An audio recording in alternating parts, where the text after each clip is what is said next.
ದ್ರೌಪದಿ ಈಗ ಏನ್ ವರ ಕೇಳ್ತಾಳೆ? ಧೃತರಾಷ್ಟ್ರ ವರ ಕೇಳು ಅಂದಾಗ ದ್ರೌಪದಿ ಧರ್ಮರಾಜನನ್ನ ದಾಸ ವಿಮುಕ್ತರನ್ನಾಗಿ ಮಾಡಿ ಅಂತ ಅಂತಾಳೆ. ಆದ್ದರಿಂದ ನನ್ನ ಮಗ ದಾಸಪುತ್ರನಂತ ಕರೆಸ್ಕೊಳ್ಳೋದಿಲ್ಲ, ಇಷ್ಟು ದಿನ ಯುವರಾಜನಂತೆ ಇರುವಂತಹ ನನ್ನ ಮಗನನ್ನು ದಾಸಪುತ್ರನಾಗಿ ನನಗೆ ನೋಡೋಕ್ಕಾಗಲ್ಲ ಅಂತ ಅಂತಾಳೆ.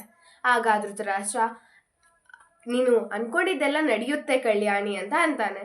ನನಗೆ ಯಾಕೋ ಇನ್ನೊಂದು ವರ ಕೊಡಬೇಕು ಅನ್ನಿಸ್ತಿದೆ ಅಂತ ಕೂಡ ಹೇಳ್ತಾನೆ. ಆ ವರ ಏನು ಕೇಳ್ಕೊ ಅಂತ ಅಂತಾನೆ. ಆಗ ದ್ರೌಪದಿ, ನನಗೆ ಭೀಮ, ಅರ್ಜುನ, ನಕುಲ, ಸಹದೇವ ಎಲ್ಲರನ್ನೂ ದಾಸ ವಿಮುಕ್ತರನ್ನಾಗಿ ಮಾಡಿ ಅಂತ ಕೇಳ್ತಾಳೆ. ದ್ರೌಪದಿ, ನೀನು ವಂಶಕ್ಕೆ ಆನಂದ ತರೋ, ಸಂತೋಷವನ್ನು ಹಂಚೋ ಸೊಸೆ. ನನ್ನ ಎಲ್ಲ ಸೊಸೆಯರಲ್ಲಿ ನೀನು ಶ್ರೇಷ್ಠವಾದವಳು. ನೀನು 3ನೇ ಕೋರಿಕೆ ಕೇಳು. ಬರೀ 2 ಕೋರಿಕೆಗಳನ್ನು ಕೊಡುವುದು ನಿನಗೆ ಮರ್ಯಾದೆಯಲ್ಲ ಅಂತ ಅಂತಾನೆ. ಆಗ ದ್ರೌಪದಿ, ಆಸೆ ಅನ್ನೋದು ಅಷ್ಟೊಂದು ಒಳ್ಳೆಯದಲ್ಲ, ಧರ್ಮವನ್ನು ಸುಡುತ್ತೆ. ಇನ್ನು ನನಗೆ ಯಾವ ವರವೂ ಬೇಡ. 3ನೇ ವರಕ್ಕೆ ನಾನು ಅರ್ಹಳಲ್ಲ. ವೈಶ್ಯರಿಗೆ 1 ವರ, ಕ್ಷತ್ರಿಯ ಕಾಂತೆಯರಿಗೆ 2 ವರ, ಕ್ಷತ್ರಿಯರಿಗೆ 3 ವರ, ಬ್ರಾಹ್ಮಣನಿಗೆ 100 ವರ ಅಂತ ದೊಡ್ಡವರು ಹೇಳಿದ್ದಾರೆ. ನನ್ನ ಪತಿಯರು ನಿಮ್ಮ ದಾಸರಾಗಿ ತುಂಬ ಕಷ್ಟಪಟ್ಟಿದ್ದಾರೆ. ಅವರನ್ನು ಇದರಿಂದ ವಿಮುಕ್ತಿ ಮಾಡಿ, ಅದು ನನಗೆ ಸಾಕು ಅಂತ ಅಂತಾಳೆ.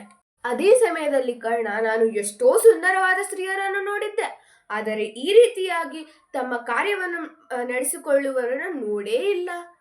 ಪಾಂಡವರು ಅವ್ರ ಕೈಲಿ ಏನೂ ಆಗದೆ ನೀರಿನಲ್ಲಿ ಮುಳುಗಿರೋರನ್ನ ಕಾಪಾಡಿ ಪಾಂಡವರಿಗೆ ಪ್ರಶಾಂತತೆಯನ್ನು ತಂದುಕೊಟ್ಟಿದ್ದಾಳೆ ಅಂತ ಹೀಯಾಳಿಸಿ ಮಾತಾಡ್ತಾನೆ. ಕೌರವ ಸಭೆಯಲ್ಲಿ ಎಲ್ಲರ ಮುಂದೆ ಕರ್ಣ ಈಗ ಮಾತಾಡ್ತಾ ಇದ್ರೆ ಭೀಮನಿಗೆ ಬಂದಂತಹ ಕೋಪ ಈ ಪ್ರಪಂಚವನ್ನೇ ನುಂಗಿಬಿಡಬಹುದು. ಅವನ ಮುಖ ಕೂಡ ತುಂಬಾ ಭಯಂಕರವಾಗಿ ಕಾಣಿಸ್ತಿರುತ್ತೆ. ಆಗ ಅವನು, ಅಣ್ಣ ನೀನು ಒಪ್ಪಿಗೆ ಕೊಡು, ಇವರನ್ನೆಲ್ಲ ಇಲ್ಲೇ ನಾಶ ಮಾಡಿ ಅವರ ರಕ್ತ ಕುಡಿತೀನಿ ಅಂತ ಅಂತಾನೆ. ಆ ಭೀಮನ ರೌದ್ರಾವತಾರವನ್ನು ನೋಡಿದಂತಹ ಕೌರವರು ತುಂಬಾ ಭಯ ಬಿದ್ಬಿಡ್ತಾರೆ. ಆಮೇಲೆ ಏನಾಯ್ತು?